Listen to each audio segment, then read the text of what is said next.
Councillor Cruce, it's been less than 12 hours the last time I saw you, so. Good morning, Councillor El Shantiri. Yes, but we did good work at Board of Health. Thank you. True that. No, well, you said less than 12 hours. You know, it's been it was good. We got through it at 7, and Councillor Kavanagh was there also, and I thought we got off. It is honestly so much information you leave there with a headache, because there's so much to observe with what's happening, and you try to keep, to take notes. I brought one of my staff just to take note to share with the community some of the questions we have. Deanne this morning distributed, I didn't read it, but she had Dr. Etche's verbal update in PDF form this morning, and the presentation. So that's very useful, because the information is fast and furious. Yeah.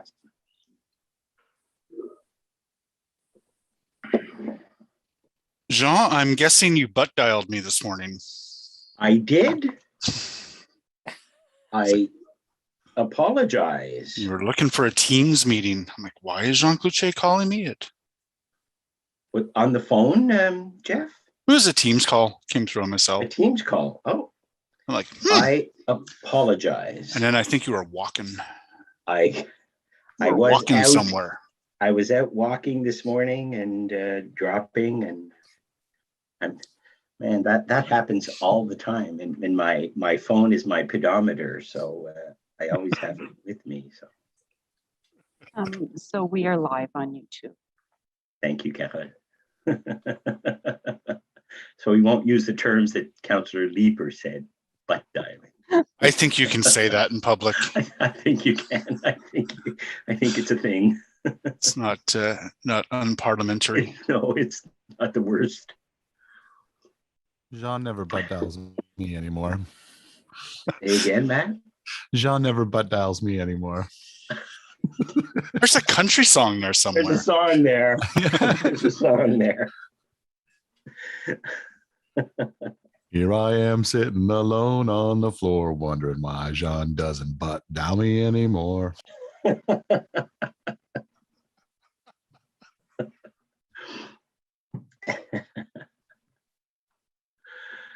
So, Councillor Egli, where is the November this year? It's a very good question, Eli. It's a very good question.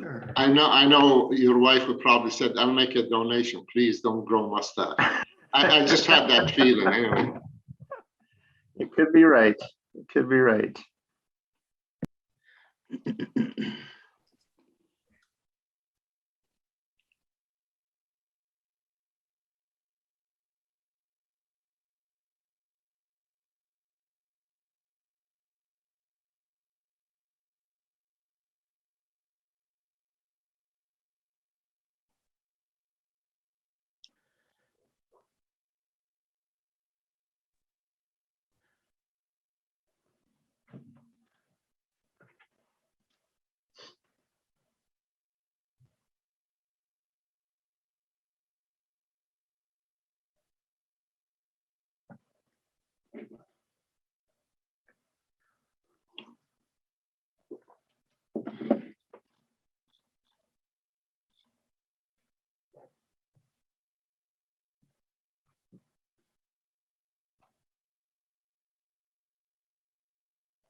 You're on mute, Mr. Mayor.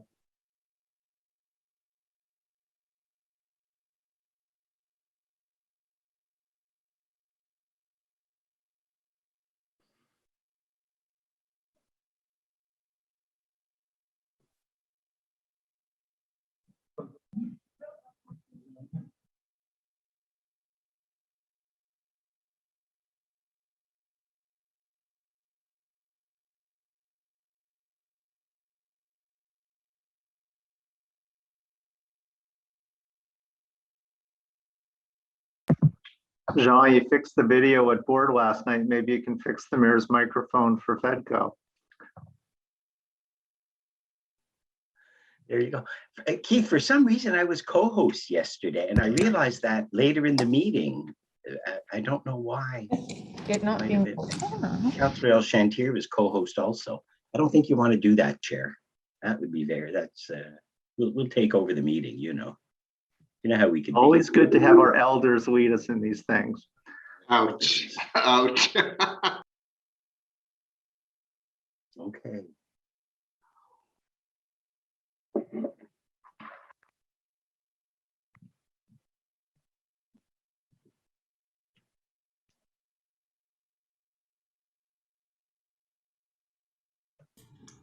Hi, can you hear me now?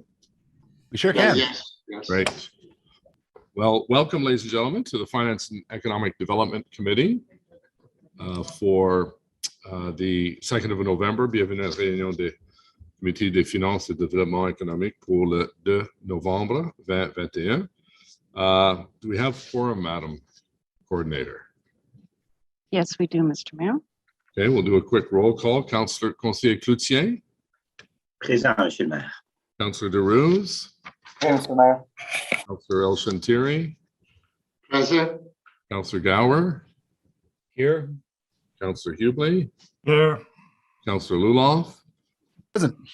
Councillor Moffat, Here. Councillor Tierney, Present. Councillor Vice Chair Dudas. Present. Declaration of interest, déclaration de conflit d'intérêt. None. Confirmation of minutes, adoption de procès verbaux pour le 5 octobre 2021, and also for the confidential minutes of October 5th, 2021. Carried. Yeah. Carried. Presentation, Ottawa Board of Trade, we'll come back to that. Anti-racism Secretariat Progress Update, we'll come back to that. Planning, Infrastructure and Economic Development Services, Heritage Community Improvement Plan, application for 278-280 O'Connor Street.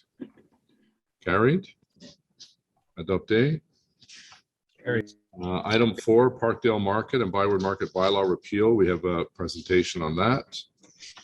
Delegation of authority, acquisition and sale of land and property, January 1st, 2021 to June 30th, 2021. Received. Received. Request for additional funds to connect sanitary sewer services to city lands at 4151 and 4201 Albion Road. Carried. Okay. Carried. Demande de participation au programme de subvention pour la remise en valeur des friches industrielles 93 rue Norman. Carried. Carried.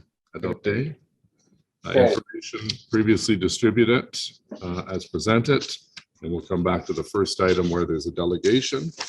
This is our annual update from the Ottawa Board of Trade, their strategic plan. And I believe Suling Chin is with us. There she is. Hello, Suling. Suling has been doing great work with our Mayor's Economic Recovery Task Force, along with Councillors Dudas and El Shantiri and Harder. And we welcome you to Fedco. The floor is yours. Thank you. Good morning. Thank you, Mr. Mayor, members of council and the city staff team for the opportunity to update you on the work of the Board of Trade, and in particular, our new strategic plan. I am joined here this morning by the chair of our Board of Directors, Ian Sherman, who will provide a few remarks, and then either of us would be pleased to receive any comments or questions that you might have. So I would like to begin with a summary of our recent history to provide some context for our new plan. As you know, boards of trade and chambers of commerce have a long-standing tradition for being the primary advocate representing the interests of business in municipalities and jurisdictions around the world. This was the case in Ottawa and the surrounding municipalities pre-amalgamation. However, when the city amalgamated, the corresponding chambers of commerce did not. This resulted in a fragmented voice of business in Ottawa and the watering down of the role of a local chamber. In 2017, the Ottawa chambers began working together and after some success, started working toward consolidation. The case presented to the members of our associations that motivated them to support the consolidation was that the pace and scope of change in the global economy demanded a new approach to business and economic development. And what worked for Ottawa in the past may not help us realize our full potential in the future. In fact, I recall specifically stating that we better hope that nothing big ever happens and we don't have a strong voice of business in Ottawa. In 2018, the Orleans and Ottawa Chamber of Commerce, along with the West Ottawa Board of Trade, we came together in what can only be described as a legacy move for the Ottawa business community. Fast forward to 2020, and something big did indeed happen. The global pandemic has challenged our city and our community in a way no one could have predicted. At the Board of Trade, we immediately diverted all of our attention and resources to supporting our business community through this time. We have done our best to provide key information, advocate for relevant policies and programs at every level of government, and collaborate with business and community leaders to find the next right step. Our volunteers have worked diligently, convening constantly to provide input, strategize, and identify emerging issues and solutions. During this time, we have been so impressed by the innovation and the resilience demonstrated by our local businesses and the collaboration and dedication of our leaders and economic stakeholders. I would like to thank Mayor Watson, Councillors Dudas and El Shantiri for establishing and leading the Mayor's Economic Task Force, and that provided a forum for our stakeholders to stay informed and to find ways to work together. Also, special thanks to Steve Willis and his team for engaging an even wider group of stakeholders and devising the Ottawa Economic Rebound and Recovery Plan. From the perspective of our Board of Trade, all of the city staff that we have encountered have demonstrated the highest levels of cooperation, dedication, and diligence. And I would like to take this opportunity to acknowledge Mac Ravel and Cindy Van Beskerks, as well as Dr. Etches, Dr. Malahoney, and Ashley Brambles from OPH, who've all maintained the highest level of communication and support for our Board of Trade and for our business community. Throughout the last 20 months, we have been nimble and made adjustments to our work plan. And in many ways, our objectives have been accelerated, including our relationship with our colleagues at the Ontario and the Canadian chambers, as well as the big city chambers across Canada. Our advocacy work at the provincial and the federal levels of government has increased, and we have kept our eye on the future for our city. And this is why we have forged ahead with our new strategic plan, the first since the formation of the new Ottawa Board of Trade. This plan was created by our board under the leadership of our chair, Ian Sherman, and our now vice chair, Brendan McGinty. We partnered with a well-reputed local firm, Stratford Group, and we're thrilled to have their president and CEO, Jim Roche, and their president of management consulting, Colleen Kelly, agree to lead our project. Our discovery process, which included input from many business and community leaders, has provided us with many insights and a conclusion that there is a strong desire and need for the Board of Trade to level up and deliver the impact that we are uniquely positioned to do.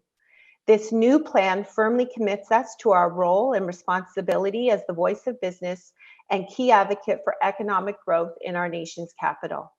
Our mission is to cultivate a thriving, world-class business community in Ottawa by influencing economic development through leadership and partnerships. We've refined our belief system to include 5 values: collaboration, determination, future thinking, integrity, and passion. Finally, our strategy has 3 pillars: unite, influence, and grow. To unite, we will clarify, enhance, and communicate our identity and brand. This includes articulating the value proposition of the Board of Trade, realigning our governance and committee structure, ensuring diversity and inclusion, radical collaboration with economic partners, and a robust communication strategy to ensure the community understands our brand promise. To influence, we will advocate key priorities for the Ottawa business community at all levels of government. This includes the creation of a new advocacy committee to execute member and research-driven priorities and policy positions, a new focus on high-impact initiatives, and the design of thought leadership opportunities. And lastly, to grow. We will expand and diversify our membership and elevate overall engagement, including enhancing the member experience, promoting member benefits, and creating campaigns to expand our sector representation. We will implement a new membership model and funding review process. This plan will guide us over the next 2 years, and we are declaring a call to action for our business and community leaders to work together as we contemplate how we will achieve community prosperity in the new normal and leverage the deep understanding that mental well-being, public health, the environment, equality, and economic growth are all part of this same conversation. It is now my honor to introduce Ian Sherman, the Chair of the Ottawa Board of Trade. Thank you so much, Sue Ling, and as always, thank you for your continued great leadership of our Ottawa Board of Trade. And it is a Board of Trade that belongs to all of us in our community. And I would certainly be remiss if I didn't thank you once again, Mayor Watson, and all of the council members and all of the staff at the city for your ongoing support and dedication to our community. And that support was established well before we even suffered and have been suffering through this pandemic. We've always appreciated your support, and certainly through the pandemic period, it has only been elevated. And I want you to know, on behalf of all of our board of directors, we extend our support to the city as we strengthen the business community and we grow in the right way. I certainly have every confidence that by working together, we are going to realize our full potential as the best national capital in the world. We have so much to offer, and we are going to do it together. I would say that building on our strengths with an inclusive and innovative approach and letting the world know that we are open for business will prove to be a winning combination. We have lots to capitalize on. And a commitment to leadership and radical collaboration is going to be our competitive edge. Certainly internally, we have already begun to work on this plan, the plan that Sue Ling laid out at its highest level. Last month, as we head into this plan, we're proud to say that we elected the most diverse board of directors in our known history. Over 50% of our board is driven by women, young leaders, and visible minorities. And we are going to seize the moment to capitalize on that opportunity to be a much more diverse organization as we move forward. Our next step is going to be to launch our advocacy committee and diversify our membership, again, to ensure that we are growing in the right way. And again, I want to say on behalf of the board of directors, we look forward to working with you in the coming year as we finish this fight with COVID and pave the way for a prosperous and inclusive future for Ottawa, the nation's capital, a leading global city. And thank you for this opportunity to present our plan. And once again, Sue Ling, thank you for your wonderful leadership and collegiality with our board of directors and our stakeholders.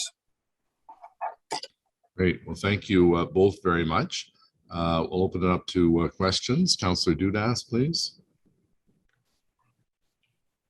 Great. Thank you, Mr. Mayor. I just can't say enough how important the strong voice of the Ottawa Board of Trade, COBIA, RGA, and all of the members of the task force have been in terms of helping the city move through this pandemic. This has been a very strong source of collaboration and insight into the needs of our business community.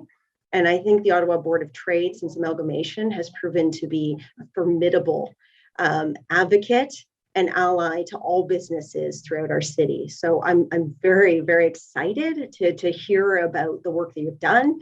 Your strategic plan sounds exciting, and I love to hear about the diversity on your board. And I think that that's truly representative of the city that we're living in. I did have one question in that, you know, we've been hearing a lot about the impacts of the pandemic the presentation that you just gave is very positive in tone. And I was wondering, in terms of our business community, is that kind of the emotive reaction that you're hearing, that people are looking more positively towards our recovery going forward? Well, should I answer that, Ian? Yeah, why don't you comment? Okay. Go ahead. Sure. Laura, I just as it's been throughout this pandemic, we have various sectors of our business community, right, who have been hit very differently throughout this last 20 months. And I think in terms of the view moving forward, there's an overall sense of optimism that, we've had high vaccination rates in Ottawa. We have demonstrated, I think, an ability to work together really well and to advocate to other levels of government together. And so I think that provides some optimism. But there are still many businesses that are struggling, and they have a hard few months ahead of them still. And that's why we are continuing to advocate for support for them as well.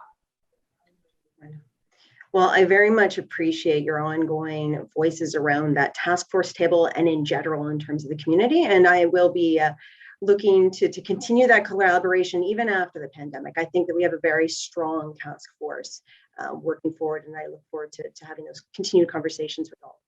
I appreciate that. If I could just add one other dimension to all of this, one emotion that has come through very strongly over the past 18 months is this emotion of all of us as stakeholders collaborating and partnering and working together, not only to come out of the pandemic, but as a vision for the future. And so there's tremendous support for the work that we are doing from a collaborative perspective, and our business community would like us to continue to work in that fashion, whether it's with the city, other stakeholders in the community, some of whom you mentioned, Councillor Dudas, et cetera. And we're committed to that vision, and that was why we went into amalgamation in the first instance. Thank you. Anything else, Councillor Dudas? No, thank you. Thank you. Councillor Kavanaugh, please. Thank you, Mayor. And thank you very much for the presentation and for all your work. I'm pleased. I just wanted to make a comment that I was pleased to see again in the representation on gender equity, and that there's more women and perhaps others who are involved. I should know the answer, but what is the representation overall of women entrepreneurs in the city? Is there anybody has any idea? Because I was curious overall, because certainly you're trying to be representative. So I don't want to put you on the spot, but I appreciate the efforts that you're making to be more representative of those who are there. Yeah, thank you, Councillor Kavanaugh. And I know I look forward to working with you and your leadership and gender diversity. And do I know exactly what that number is? No, I don't. But maybe that's perhaps something that we could work on together. And I can tell you that my colleagues at the Ontario Chamber have done a tremendous amount of research and work on this in this area as well. So we can leverage that for Ottawa as well. Sounds good. I look forward to it. Thank you. Me Thank too. You. Councillor Fleury, please. Thank you, Mr. Mayor, and good morning. Thank you, Su Ling and Ian, for the presentation.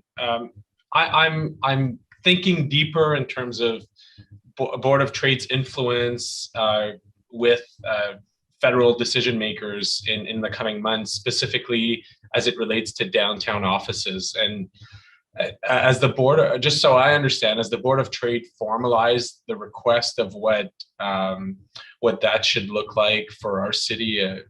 I was just getting coffee this morning, and I went into the old Bell building on Elgin and looked at the food court and some of the businesses in that space, thinking like, hey, what's going on, right? It's some of the most challenging times still for many of those retail businesses in the downtown core. So curious to hear from you on the broader Board of Trade's effort relating to one of the biggest employers in coming back to downtown offices.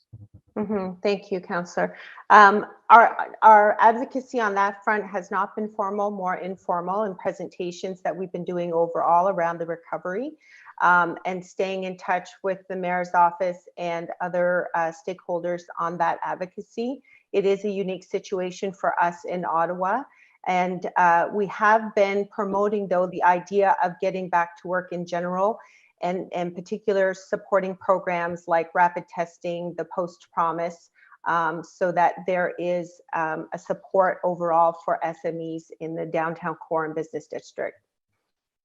Okay, and thank you for that. And your wishes in that respect is to go back to pre-pandemic activity, or it's something different? Sorry, I just want to understand that deeper. Yeah, so I mean, I think what we're trying to get a handle on with, frankly, not just the government as an employer, but all employers, is what the appetite is for return to office. And I can tell you that even CEOs that we have met with that have a national mandate are struggling with how to get back to the office in a safe way, in a way that supports what their workforce wants to do, and that they can retain that workforce. So I think our position overall with the government and with all employers is to encourage people to get back to the office, to do it in a safe way, and to look for policies and programs that will allow them to do that. Because it's also a question of employee confidence. That is, we've talked a lot about consumer confidence, business confidence, but now as we start to contemplate going back to work, employee confidence is a big part of that. And we're working with some stakeholders on trying to develop a strategy around that right now. Okay, thank you for that. In terms of we're hours away from the draft budget being presented, and we have to look at our areas, we have to look at different sectors and so on. What indications or what objectives would you like us to keep in mind going into this year's budget for businesses? I know in the past, the mayor and the city's team and council has done important things, specifically in the last year as it relates to waiver of patio fees and so on, that have gone a long way. We've heard that directly. Are there other measures that you think we need to look at for this year? Well, I would say that we are looking forward to deepening our collaboration on the budget building process. I want to commend the city on being sensitive to any opportunity that they could take, particularly these last 20 months, to support the business community. And I know there is not a lot of room for the municipality to move in that regard. I would say a few things. Whatever we can do to drive service excellence in terms of serving our business community, to have a message of being open for business, particularly post-pandemic, and looking for ways to create an environment in which our private sector can drive the recovery for Ottawa. And so for our local government as much as possible, and frankly for our Ontario and federal government, what we're really looking to do is for the government to see themselves in a way of looking at policies and programs that will encourage private sector investment that will drive the recovery moving forward. Great. Okay. Thank you very much, Sue Ling, and thank you, Mr. Mayor. Thank you. Merci. Councillor El-Shantiri, please. Good morning, Mr. Mayor, and thank you, Sue Ling and Ian, for your presentation. Sue Ling, obviously, we want to thank you again for your leadership on the Mayor's Task Force as well. With your colleagues. One of the areas I really want to emphasize your support and help for the small businesses as well. As we all know, they've been through. Now, with the cities taking the action by reducing the taxes on the small businesses, and have we heard any, or have you heard any feedback from the folks? Is it been well used? Because we know sometimes also the engagement of the landlord. We want to make sure that, in your opinion, is this is going in the right direction? I'll be honest, I think it's still new. I think we did promote it when it came out, and we will continue to emphasize it as a strategy that the City of Ottawa is using to be open for business.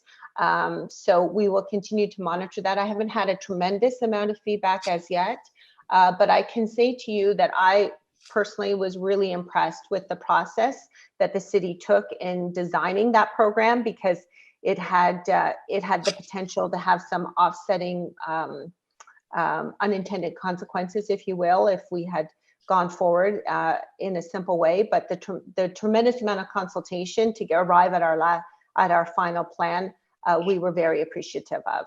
And I know that Ottawa is a leader in the Ontario network for moving forward on this, and I think you should be commended in doing it in such a thoughtful way.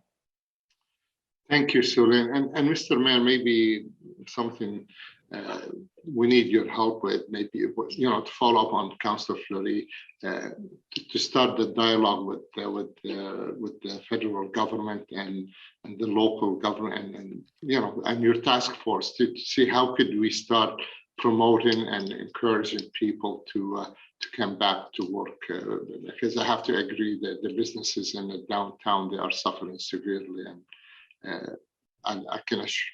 I mean, the number is over 40% of them will never return. So I'm not sure if the mayor's task force thinking about having a meeting with our new elected MPs and have that discussion and dialogue. I think that would be a step in the right direction, Mr. Mayor. Yeah, thank you, Councillor El Shantiri and Councillor Fleury. I did speak with Minister Duclos, the previous president of the Treasury Board, prior to the election to express our concern about the need to get public servants back into the downtown core. And fortunate for us, the new president of the Treasury Board is a local MP, the Honourable Mona Fortier, and I've talked to her about it, and she understands very well the situation, because she has downtown core of Rideau Street, Montreal Road, Beechwood, and so on.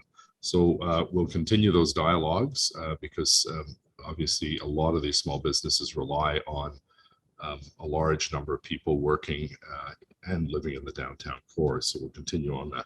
I just wanted to say to Su Ling and Ian, thank you very much for your positive contributions to our Economic Recovery Task Force, working with Invest Ottawa, the distribution of rapid test kits, the Shop Local, Visit Local campaigns done with Ottawa Tourism and other groups, the tax cut work that you worked on with us, and things like the Hub 350 in Canada that just opened officially, that is going to act as a great incubator for business development, not just in the West End, but throughout the whole city. So you've been very busy with a very small staff, and we very much appreciate the long hours that you and your colleagues and your volunteer members like Ian and others, the countless number of hours you put into meeting with us. And I think, you know, Eli and Laura and Jan, who sit on that economic task force, understand when we get into that room, even though it's virtually, it really is all of the heavy hitters in the economic development field, whether it's Regroupement des Gens d'Affaires, Invest Ottawa, the Film Office, the OMIC, the Board of Trade, and so on. The list is quite impressive, and people are sending their most senior people to that group, and we very much appreciate it. The Council of BIA is another great example. So thank you for the presentation. Really appreciate the collaborative approach, and look forward to working with you over the next year. You'll see. So our next item is the Parkdale Market and Byward Market bylaw. It wasn't a presentation, it was a delegation. My apologies. So we have Zach Daler, who's well known to many of us, who is going to speak on behalf of the bylaw repeal and replacement. So Zach, good morning. You even have a tie on. This is a big day. Good morning, everybody. I believe I was on mute there. Thank you very much. Okay, so thank you very much for the opportunity today to address the bylaw repeal and replacement with our operating procedure. For those of you who've been around the council table for some time, this has been a discussion that's been ongoing really since 2008 for the better part of 13 years. And there's been a number of different changes and adjustments as we've gone on. Fast forward to the creation of Ottawa Markets, which is the city's municipal service corporation, responsible for reinvigorating and reigniting our outdoor markets program, anchored both at Byward and Parkdale. And the work that we've been engaging with over the last year and a half under COVID, beyond trying to make the market work as best we can in both locations, is putting together a series of rules and guidelines that are clear for the rebuild that is required for both Byward and Parkdale. Markets and market programs have changed dramatically over the years, from the proliferation of grocery stores to single-day markets. And really, to be frank, in Byward, we haven't evolved that program over the years. And so we're beginning to do that work. And again, it is timely with the recovery efforts of COVID. The operating procedure, I'll highlight sort of three major components that I think are really important to our rebuild efforts in front of you. The first is our Farmers First policy. And again, farmers will receive and do receive the lowest vending fee rates in the city to attend our markets. They also will receive and do receive preferential placement on the market. One of the things that we need to do through both stimulus spending and subsidy spending is help encourage and rebuild that program of selling produce on the market, but across the board for makers, bakers, growers of all kinds. Again, evolving what our understanding is of the market more into a public space, public market space, where it is welcoming for everyone from the most affluent to those who just need to be in space. The second point that I'll highlight is we've built into our operating procedure a yearly update cycle. So as a municipal service corporation, council are our members. One of the challenges with the previous bylaw was that it would be outdated, or it became outdated very quickly as you moved from 2008 through to 2013. Not that amendments couldn't be made. But our process of review kickstarts a cycle of getting feedback, coming to our membership council, talking about those things and updating our operating procedure as is required. The third piece that I will highlight in our operating procedure is a goal to try and program our areas or our spaces in partnership with our community partners and other groups. These spaces are really important to the city. Byward, almost 200 years old, where the city started. And so through our market program and our outdoor program and the operating procedure, having the flexibility to work with community groups to bring them into the space to help activate it. And again, perhaps a fourth one that I'll highlight here just very briefly is we've also made it very clear our enforcement procedures. One of the challenges of the previous bylaw was how do we actually enforce some of these measures? We've built in a very clear point system for vendors. And again, we've shifted our program to incentivize and focus on local. And our wholesaling program no longer is allowed to sell anything that is not a Canadian product and is sort of triaged in the idea of Canadian, provincial, and regional in terms of product on the market. So this operating procedure represents a number of discussions with community members, community groups, BIAs, vendors. It is in some regards very similar to the repeal. But as I mentioned, that flexibility to be able to update it and to maintain a sense of authority over the rules that we put in place on the market are going to be very important as we rebuild. And have no illusions, we are in a rebuild phase. There are a number of challenges that we're facing. However, things like the public realm plan, the operating procedure, the good work of Ottawa tourism and the rebound to bring people back are all positive sort of wind to help push us up that hill.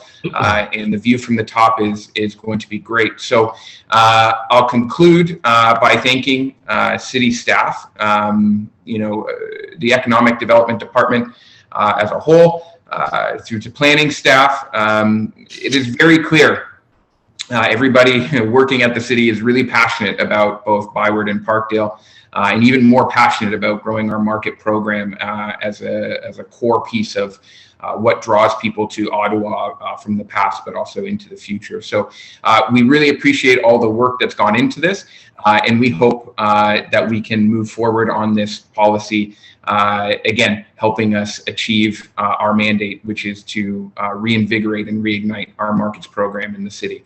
Thank you very much for your time, and happy to take any questions. Great. Thank you very much, Zach. Appreciate that. Is there des questions? Any questions? Councillor Fleury. Merci, Mr. Maire. C'est plutôt un commentaire. I want to thank Zach. If any of you were in the market last weekend, you see the potential of Ottawa markets and what Zach and the team are doing. We had the Day of the Dead, and it was a number of activities, outdoors, indoors, arts. There's a food tasting and artisans. So Zach, you bring a lot of confidence in the repeal because of the number of initiatives that you brought forward. I'm confident, and if anything, it hyper focuses us on back to being able to deliver the public realm plan, which would be amazing ahead of the market celebration in 2027. So thank you for that. I'm certainly supportive of the ask today.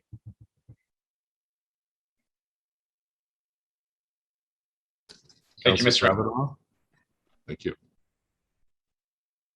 Councillor Kavanaugh, the floor is yours. No, thank you very much, Mr. Mayor. Thank you very much for your comments. Everybody loves the market, and I noted that you said you're looking at growing.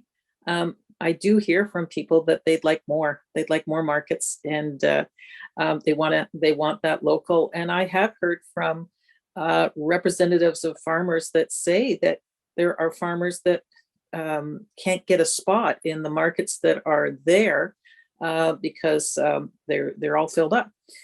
So I think there's room to grow. It's just finding locations. So I hope that can happen. In the West End, I know that we do have Westboro, but there's still an appetite for more. So I'd love to work with you on that opportunity. I think that we can still grow. I know that when I was in London, England, a few years ago, I looked up where the markets were. So that was how I toured the city, was to find the markets. So it gave you an opportunity to see different communities. And I think that's an opportunity too. I don't know if you want to make any comment on that.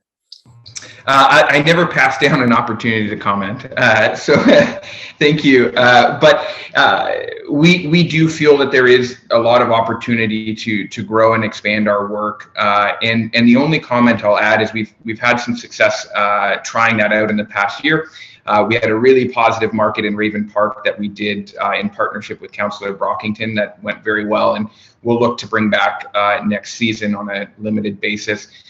We also partnered with Dominion City in Councillor Tierney's ward, I believe, to have a pop-up market at their brewery.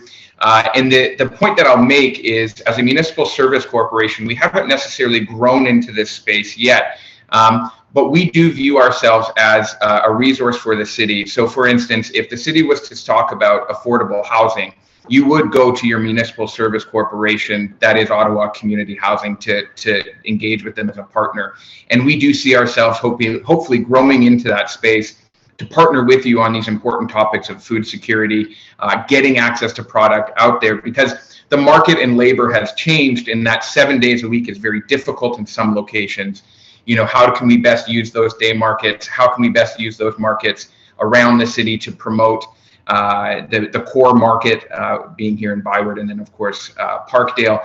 And then I do want to note, for us, it's not about competition or revenue. It's about developing a coordinated program that educates the city about the importance of food, whether that be our national food chain, provincial or regional and local farmers. So happy to connect with any councillor that would like to talk about that a little bit further. We're definitely a partner to help make that happen. Great, thank you. Councillor Leeper, please.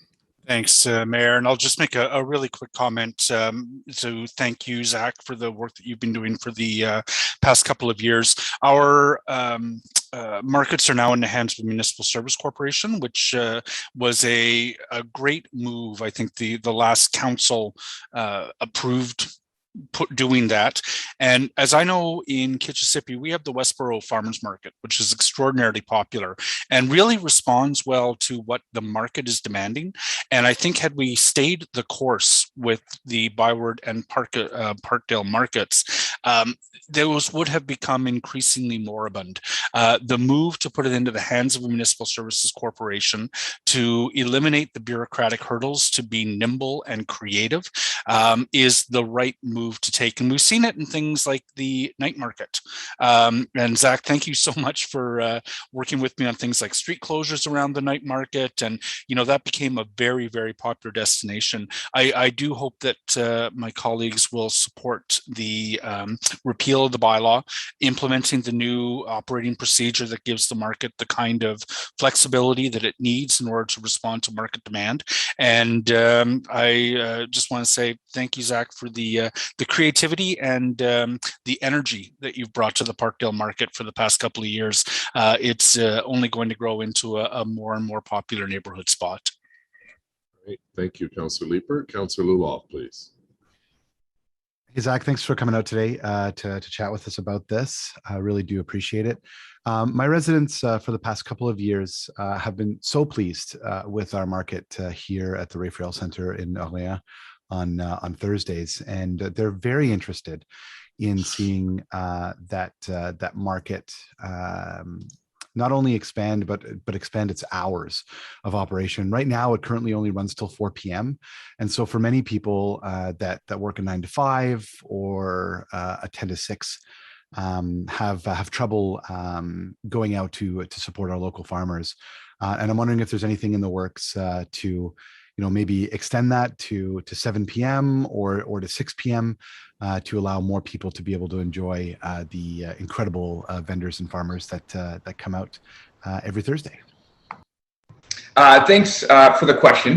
So just a minor point of clarification. We don't run or operate that market space. That's one of those single day markets. However, as a municipal service corporation, it is really important for us to reach out to those markets, to work with them.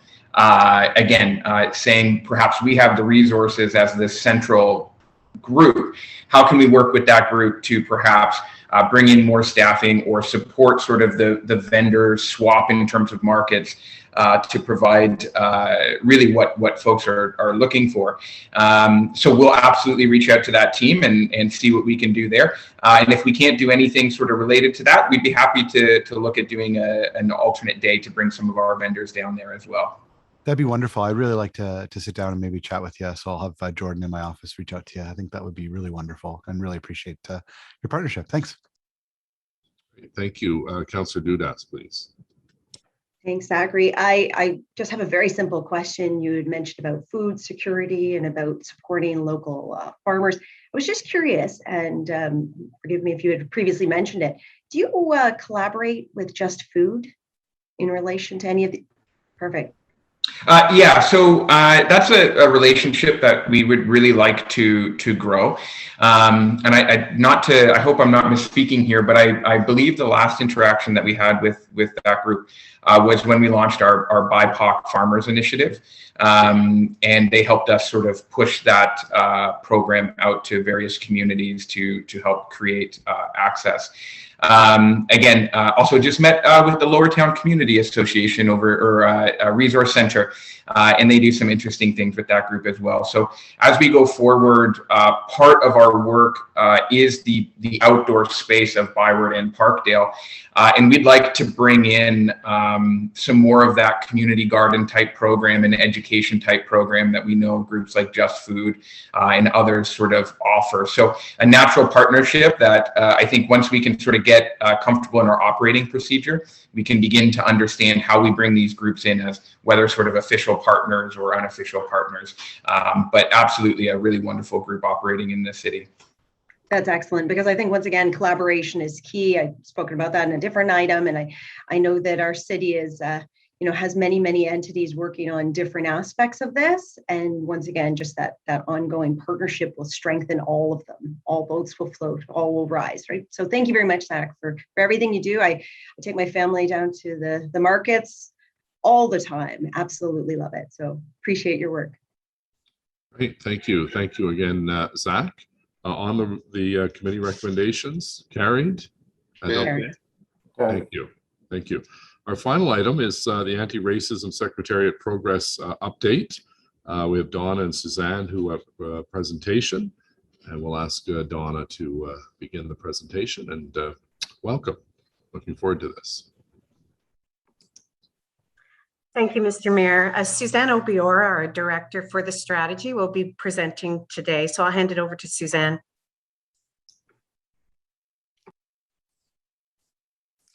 Thank you, Mr. Mayor, and thank you, Donna. I am pleased to join you this morning to share a recent milestone that has been achieved within our Anti-Racism Secretariat.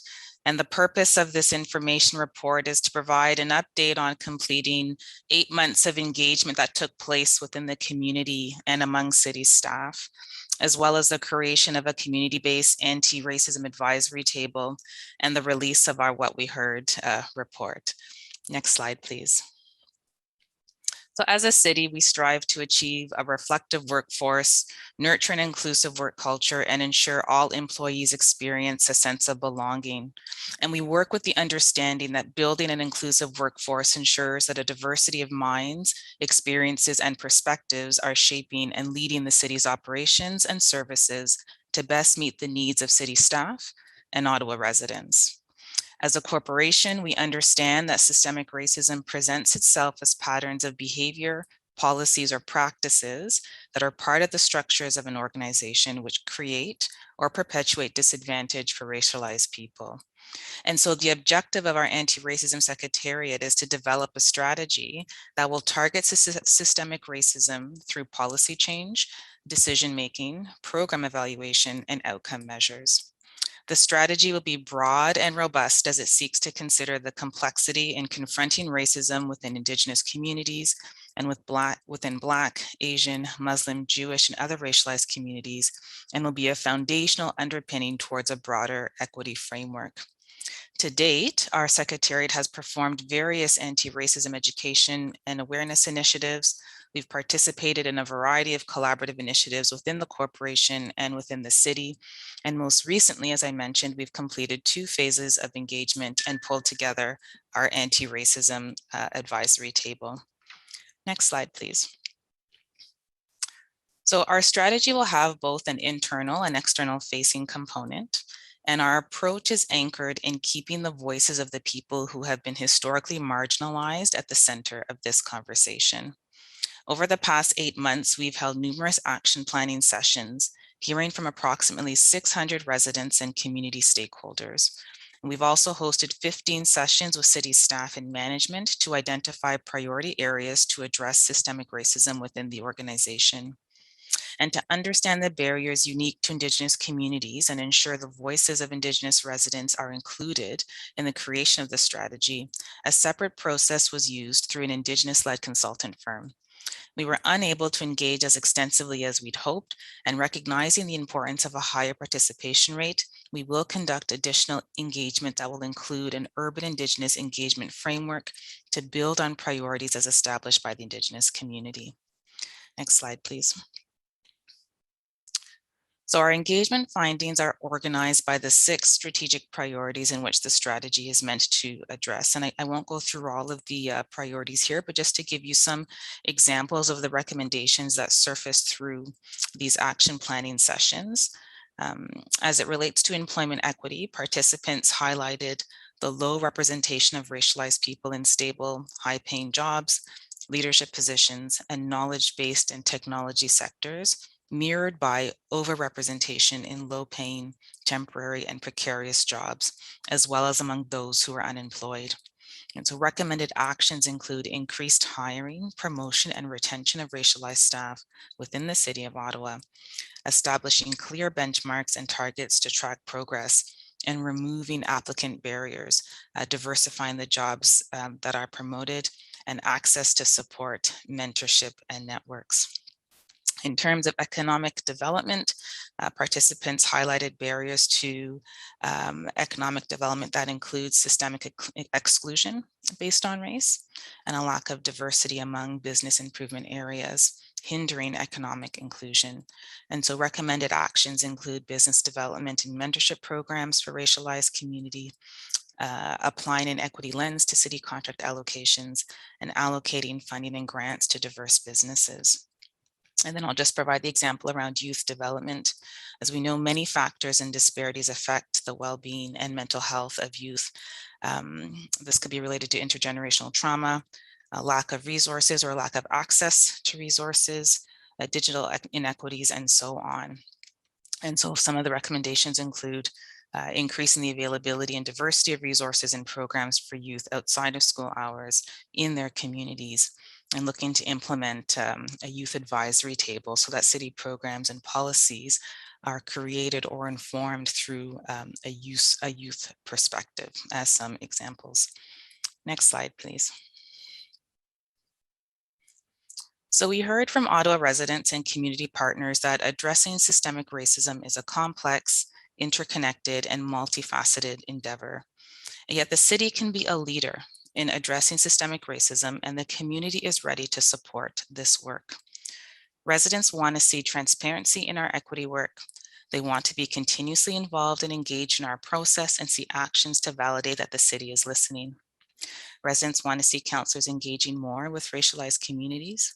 They want to see themselves reflected throughout the corporation and see better representation within our governance structures.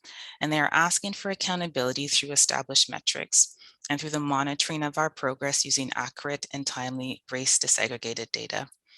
Next slide, please. To translate the community feedback into action, an anti-racism advisory table has been created who will bring forward their knowledge, perspectives, and experiences to inform the development of the strategy.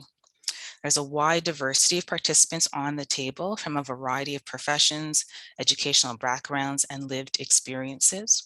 And this table is made up of 10 leaders from organizations or groups with mandates to serve racialized communities, as well as 7 individual contributors recognized as leaders within their community who have expertise and a record of accomplishment in leading positive change. In addition to our community representation, we also have 7 city staff. So the organizations represented on our table have broad mandates serving racialized communities. This includes community health services, newcomer and settlement services. We have organizations advancing and promoting a better quality of life for Jewish residents, providing housing and basic social services, youth training, social enterprises, and organizations providing mental health and addiction services to Francophone families and individuals. Next slide, please. This is just a full listing of our advisory table membership from the community membership. Individual contributors have expertise in areas including newcomers and settlement services for youth and families, anti-Indigenous racism, advocacy, public policy, law, community development, social impact funding, and advancing social justice, equity, diversity, and inclusion in Ottawa and at a national level. And so you will see a complete bios of the members within the report package. Membership on the table was chosen using an intersectional lens to ensure representation reflects Ottawa's diversity through different races, ethnicities, genders, ages, languages, abilities, geographic location, and identities within the 2SLGBTQIA community. So by all accounts, we are quite grateful with the caliber of expertise and diversity that have offered their time and experience to lead and shape this strategy. We've also engaged with the facilitator group, well known in the Ottawa community, who has a strong anti-racism expertise, and through a trauma-informed lens will create the right environment to navigate some of the difficult conversations in which we'll embark on, and ensure that our conversations are taking place in a respectful and purposeful manner, steering us into proposed solutions and action items for the city. Next slide, please. So through our internal engagement, 4 themes emerged. Again, we heard that the city can be a leader in addressing systemic racism within the corporation, but that all employees at all levels need to be ready to support and engage in this work. We heard that experiences of racism in the workplace are affecting our staff's work and their well-being. Racialized staff feel burdened with the responsibility to identify and address racism when it happens. But through proactive leadership and supportive allyship, we can ensure psychological safety for all staff. Participants described how a lack of awareness and education about racism among staff and management manifests through unconscious bias, defensiveness, and fear of difficult conversations. Management and non-racialized staff do not always feel they have the knowledge, skills, or tools to address racism or safely engage in these conversations without unintentionally causing harm. Consequently, we heard that leaders and staff need training, tools, and common language for addressing racism in the workplace and within our programs and services. We heard clear calls for concrete practices to address our hiring processes to improve representation at the supervisor level and above, as well as a need and desire for supportive mentorship and career planning for racialized staff. And then finally, we heard a need for clear processes to name and address racism in the workplace. Existing processes for reporting and addressing racism are perceived as difficult to navigate, and there are recommendations for having clear language, terms, and processes for naming and addressing racism with clear rules and guidelines for management and staff. That includes follow-up and monitoring. The internal engagement revealed that staff and leaders are curious and want to learn more about the experiences of racialized staff at the city, and there is a desire to contribute towards the work of the Anti-Racism Secretariat, and many managers expressed a sense of responsibility to self-educate and support. Next slide, please. So over the next 3 months, our team will host a series of resident and staff town halls to begin socializing the themes and feedback that we heard through the engagement sessions. We plan to host a series of resident town halls to do further engagement with intersectional groups such as youth, the Francophone, and the 2SLGBTQIA community, as well as doing some key stakeholder engagement with OLIP and our Community Champions Table Network as some examples. We'd like to report back to the community and validate what we've heard over the past 8 months and confirm the proposed actions and assess whether there are any gaps in what we're proposing, as well as seek an additional opportunity for some more feedback to inform our strategy. We believe the discourse in these town halls need to be about our overall goal of systemic changes to achieve racial equity within the corporation and across the city. And so we will engage experts well known in the field of equity and anti-racism who hold an in-depth understanding of how racism manifests, and they will establish the right conditions for us to engage in dialogue that shares the findings, validates the feedback in the report, and provides some education on how to engage in anti-racism work and how to engage in these uncomfortable conversations and establish some common language. In collaboration with the Anti-Racism Advisory Table, the anti-racism strategy will be developed and presented to FEDCO in Q2 of 2022, which will include strategic actions, key performance indicators, and expected outcomes. Next slide, please. So it's important to note that we don't need to wait for the strategy to be developed to begin this work, and change is starting to take shape. And I'll just offer a few examples. We've piloted our Lead It strategic hiring process to accelerate our workforce representation objectives within 4 departments, and are on track for corporate implementation of the strategic hiring process in Q3 of 2022. We've integrated an equity lens into our succession planning processes. This fall, we implemented bias awareness training for leaders, and we've also implemented a revised community funding allocation process that emphasizes an equity component and have been funding grassroots organizations serving Black and racialized communities. So, Mr. Mayor, if I may take a moment to thank my staff for the tremendous work they've done and been able to accomplish this past year, and extend my gratitude to the support of Donna Gray, our GM and executive sponsor, as well as the city manager and senior leadership team. Advancing equity work is difficult and begins with the most senior leaders championing and sponsoring this work. We are pleased to have shared this update on the progress of the Anti-Racism Secretariat and recommend that Council receive this report for information. And that brings us to the end. Thank you, Mr. Mayor. Well, thank you very much, Suzanne. It's very thorough and done all at the same time as we're dealing with a pandemic. So you've had to do almost all of your consultation through outreach through Zoom and virtual means, but it's very impressive. Councillor King is the council liaison. Would you like to begin? Yeah, thank you, Your Worship, and good morning, everybody. And thank you to Donna and Suzanne for your presentation and for this progress report.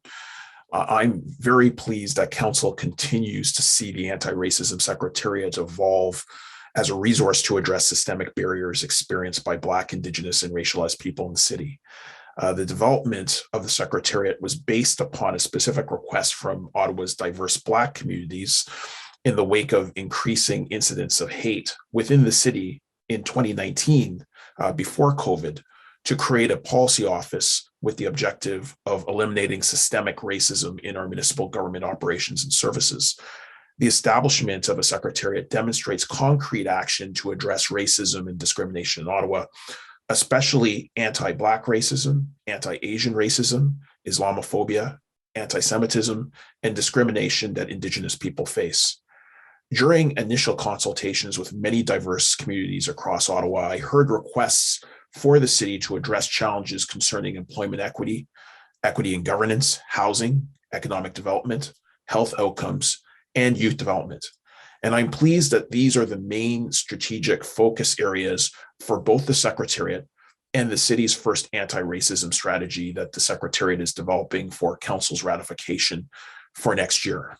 And I'm also pleased that consultation continues with community members through the creation of an advisory table. And I'm also really gratified that the scope of consultation is extensive through action planning sessions and through staff meetings.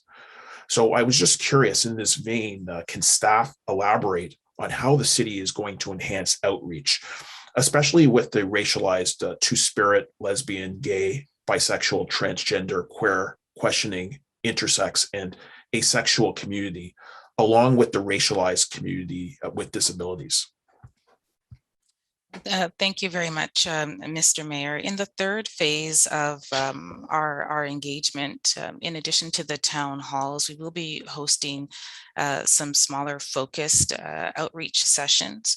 And one of our goals is to engage further with racialized communities with intersectional identities, such as racialized members from the 2S-LGBTQIA community, and seek to further engage with racialized communities with disabilities.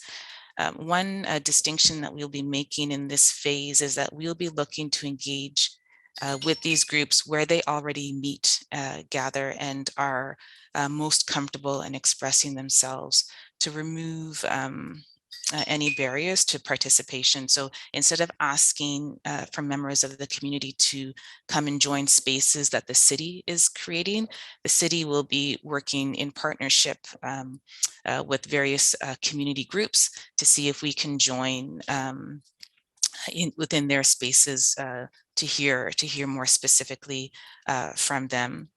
And we also will be engaging community partners and stakeholders in order to hear about the trends they are seeing in the community and the feedback they are hearing from their service users on barriers that they've experienced.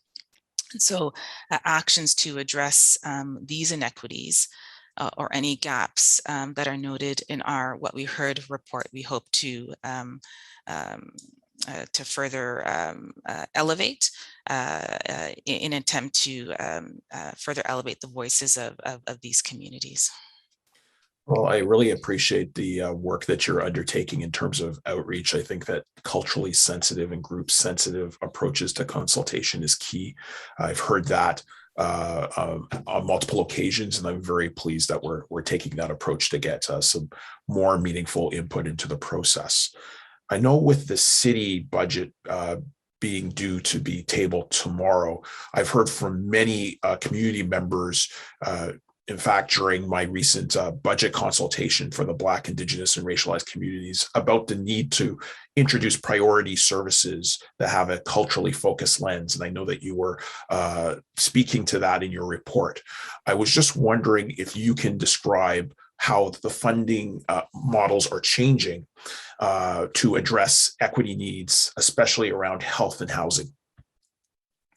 Thank you, Mr. Mayor. So our new community funding framework aligns with priorities that have been validated through a consultation process and approved via council. And an explicit principle of this new framework is an equity and inclusion lens. And so the new community funding framework does prioritize services delivered to and by equity deserving groups, including Indigenous, Black, and racialized communities. So leading into 2022, the city will be providing sustainability funding to 22 new agencies.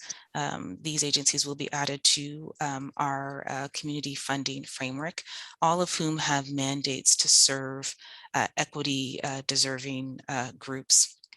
The funded agencies will be required to submit outcome reports, including the demographics of the clients served through disaggregated data. And so capturing things like race, gender, age, and other data points.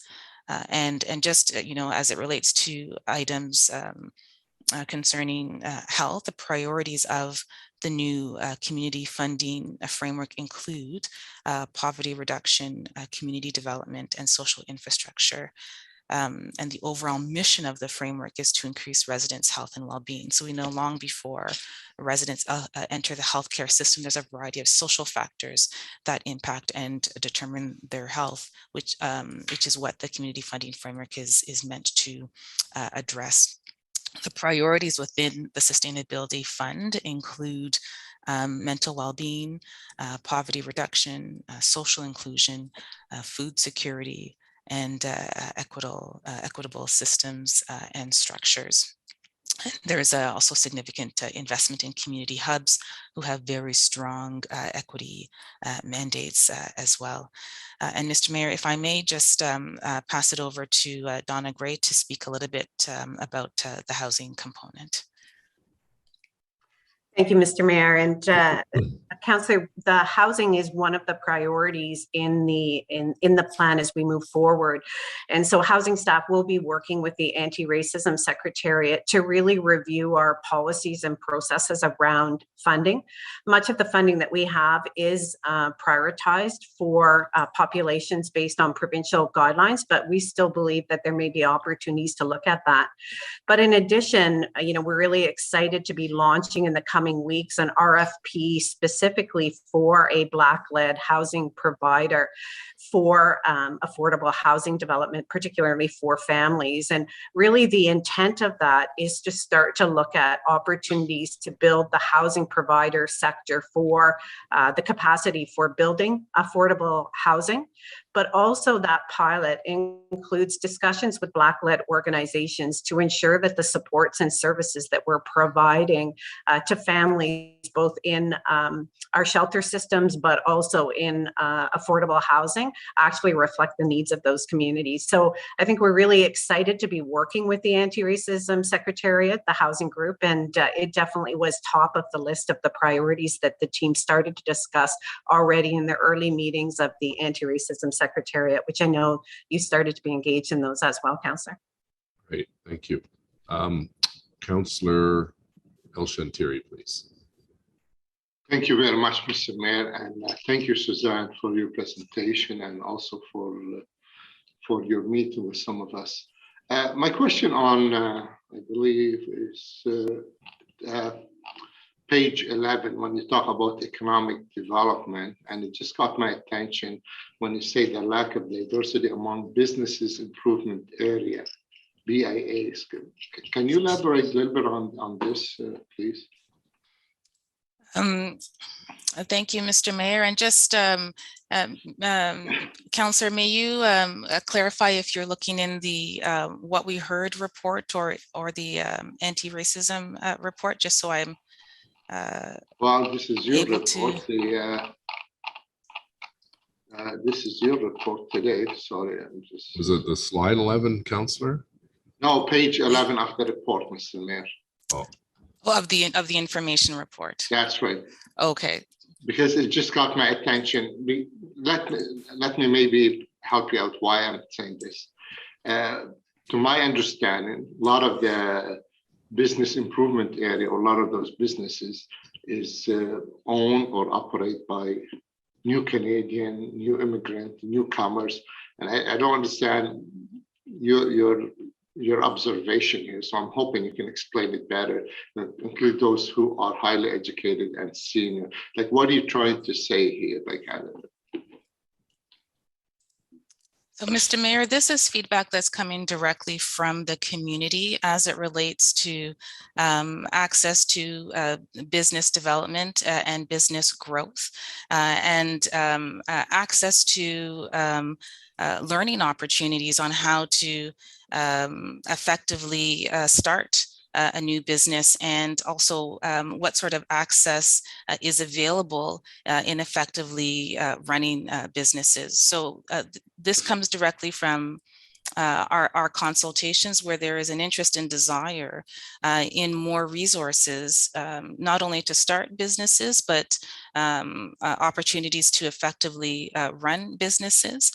Some of the comments that came through the community feedback were also related to ethnoculturally specific business improvement areas. So one example was that there isn't, a BIA specifically for African Caribbean Black communities, and what sort of opportunities may exist to provide additional supports for racialized communities as they aim to start and maintain businesses. But you do know other racialized community, they have their own, whether they call it business association, or we have the Pakistani, we have the Indian, we have the Lebanese. I mean, we have so many. I'm not sure if they are part of the large organized BIA, but I mean, they do exist. Now the question is, how can we bring them in? And I think part of it is, thank you, Mr. Mayor, access to information, a recognition of what exists. And, the diversity of racialized communities is so vast and so broad that there's, certainly some interest with some of the racialized communities to have more targeted and focused business supports, access to mentorship, access to grants and fundings to start and maintain their businesses. So I think part of this, Councillor, is increased information of resources that are available, but also much of this is focused on certain racialized communities who have not had access to these supports and are looking for some guidance and direction. Well, in the past, and maybe Donna can help me with this, since she was here before, we used to have the entrepreneurship office and helping people, whether new Canadian or ordinary Canadian, who need to open a business and they don't know how to go through the red tape. So I thought we had the entrepreneurship, and it was helpful to have a new beginners in the business to help out with half an hour, whether with the city staff who can, talk about all the challenges to open a new business. Do we still have any things like this, Donna? Thank you, Mr. Mayor. We have a number of programs that help people support people to do business and across the city and in different areas. I think the intent of this and what Suzanne is highlighting in the approach is that these are perceptions that get raised in the community. And how we're approaching it is, in this particular item in the economic development that you're talking about, we would go back and prepare a briefing to the Anti-Racism Secretariat of all the supports and services and organizations that currently exist in the city and what we're doing. So they would start with a really clear understanding, because some of it is just perception or lack of information. And that would be the first starting point to discuss, to say, in that information, are there any gaps, or are there ways that we can enhance our communication out to businesses and entrepreneurs and business communities to then deal with the pieces in this strategy. So it's not saying that those things don't exist, but there is a perception, and we want to make sure that we bring all that fulsome information back to the Secretariat for both their understanding and the community's understanding of what the city currently does. I see Mr. Willis have his hand up, maybe. Yeah, Mr. Mayor, if I can just supplement what Donna just said, because it's exactly the support we're providing to Donna and Suzanne and the team. I also want to give a specific credit to Invest Ottawa, who've done some very targeted programs in this area, and that is part of their mandate. And we provide support and funding for Invest Ottawa as part of their efforts. So they have done outreach, and as Donna indicated, we need to make sure that the groups who are identifying through the strategy are aware of the programs that Invest Ottawa is doing. So we have to address that awareness gap. So just to supplement what Donna said. Thank you, but Mr. Mayor, one of the area I think I've been in Ottawa for a long time, and we're always hear about this, and I'm not sure if it's just a perception or it's a fact, and it's nothing to do really with the city itself. But I mean, how many times we heard high educated folks from another country, they're driving taxi or running a restaurant or something because they cannot get employment equivalent to what their profession is, whether you're a lawyer, engineer, doctor, nurses so, and I don't see anything about this. Am I missing something? I went through the report and we talk about this. I know here you said including those who are highly educated and senior, but have we give up on that? And I know we had before tried to work with the federal government, with the provincial government, tried to help people with high education and high qualification to be able to work here, even if it means go back and have a little bit equivalent, Canadian equivalent. Is this report touch on anything like this? Mr. Mayor, if I may assist Donna and Suzanne on this, although the report wouldn't have talked about it, the province introduced new legislation last week that would significantly open up regulated professions to international experience. That's the biggest move we've seen in any length of time across a very broad range of professions. And I think it deals with the question the councillor raises head on. And really, because the province controls most of the regulated professions, they're very much in the driver's seat for making this happen. So this new provincial legislation is incredibly encouraging and could address some of the issues that we're doing. Not all of the issues, but it's a big step forward. Thank you, Mr. Willett. But since this is honestly, I didn't even hear that, but I mean, this is something great. But can the city bring it back to us with a little bit more detail? What does it mean to the community, and how can we promote this in our community for all these people we're talking about? It might be helpful, Councillor, maybe just to take it offline with Suzanne and Donna to pursue. Okay, that's fine, Mr. Mayor. But something you and I, we talked about it 10 years ago, and I didn't see it in the report. So that's why I was asking my question about it. But thank you, Mr. Mayor. Okay, thank you, Suzanne. Thank you. Oh. Sorry, Mr. Mayor. One of the recommended actions that did come through the What We Heard report was how to make the process of getting those degree equivalencies easier. And in the context of the city, how can we help to remove barriers for applying to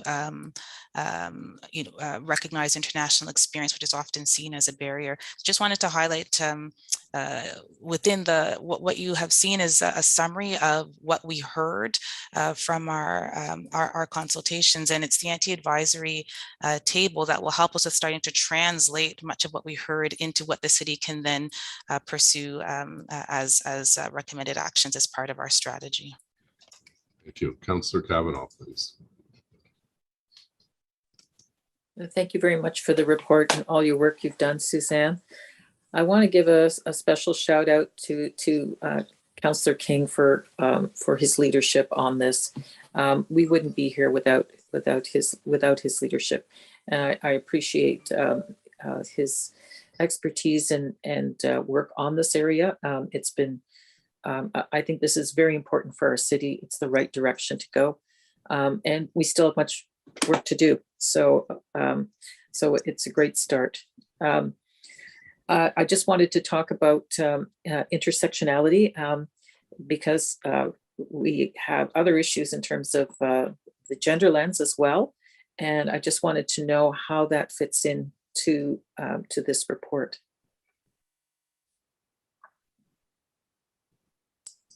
Thank you, Mr. Mayor. We continue to use an intersectional lens throughout our approach in the engagement and in the development of our strategy.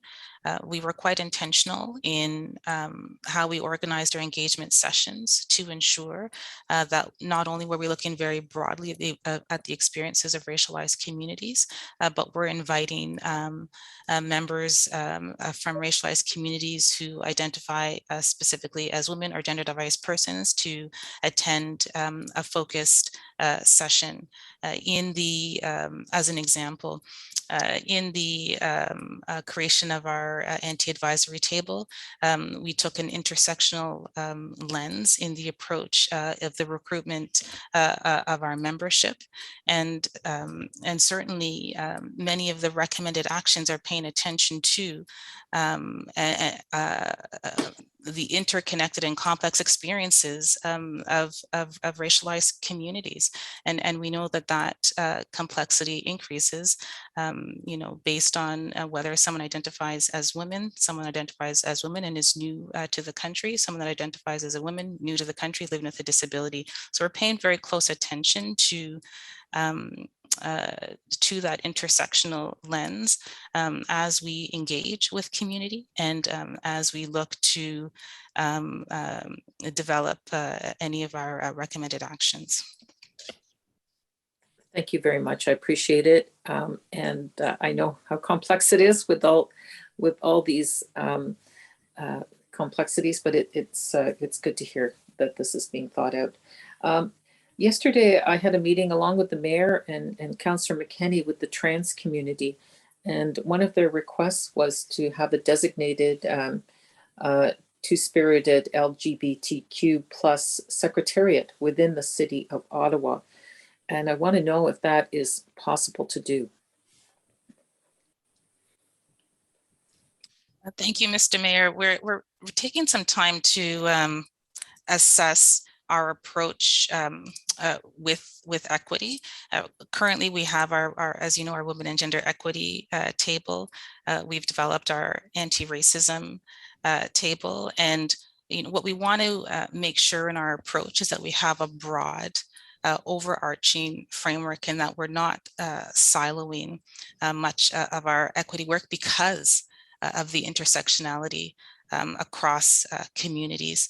And so we are paying attention to the issues of the trans community and the 2S LGBT community, which cross-cuts our current equity tables. And as we look at phase 2 of our women and gender equity strategy, really wanting to focus and highlight some of the recent concerns that have been surfacing in the community, particularly as it relates to the trans hate that you've mentioned. Thank you very much. I appreciate it. In terms of hiring, this is, I think, as a major employer, we can flex muscle because we're a large operation and we have many opportunities. What concrete examples do we have so far in terms of efforts we're making in terms of hiring at this point for programs, particularly for outreach to youth, is what I'm thinking.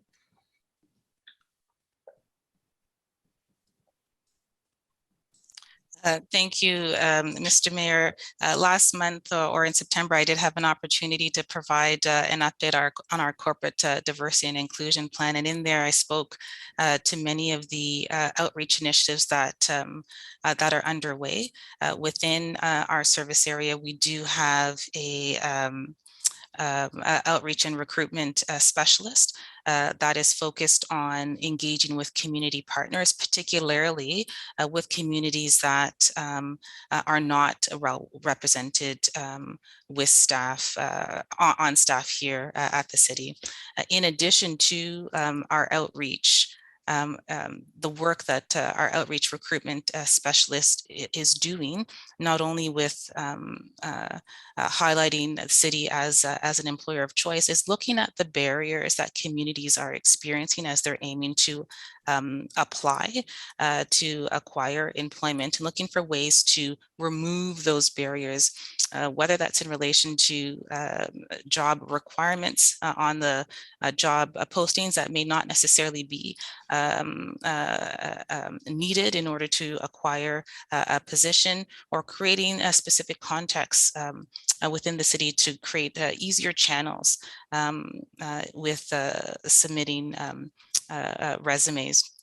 And there's quite a bit of coaching that's happening in the community as well, and looking at ways to simplify language on our job postings.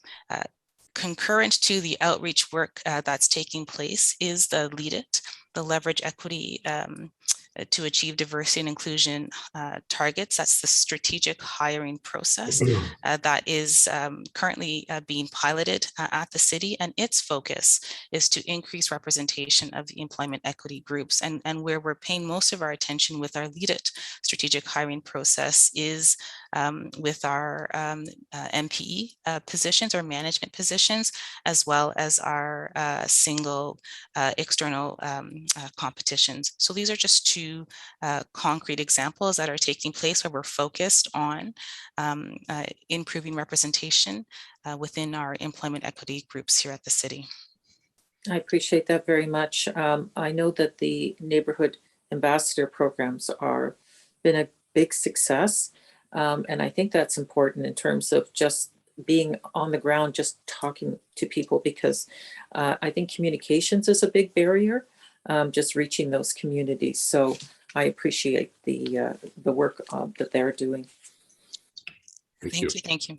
Councillor Leeper. Thank you very much, Mayor.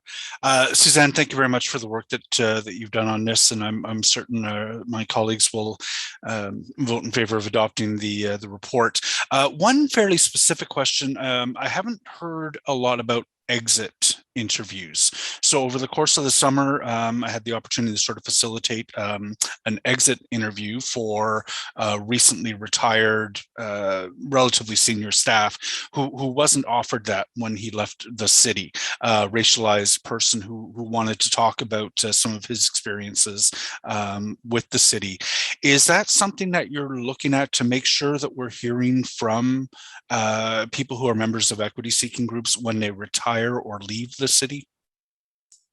Thank you, Mr. Mayor. It's absolutely something that we'd like to pursue further with our HR colleagues. In fact, we would like to understand the experience of all staff and desegregate that by social identity, and understand what that experience looks like throughout the HR life cycle, from the onboarding process to succession planning, and then to exit of the organization. So indeed, it is something that we'd like to further explore. Fantastic. That was my only question. Thank you very much, Mayor. Great, thank you. And to echo Councillor Kavanaugh's comments, thank you, Councillor King, for your leadership on acting as the spark to get this secretariat up and running, and the position created of liaison. And to Suzanne and Donna and the entire team, small but mighty, are doing great work, and we look forward to the progress that you've outlined today. So received, colleagues? Received. Received. Thank you. Information previously distributed. Most notice the motion for consideration of subsequent meeting. None. Any written inquiries, Madam Clerk? No, Mr. Mayor. Other business? Adjournment. Motion to adjourn. Carried. Carried. Thank you all very much. Merci beaucoup. Meeting adjourned.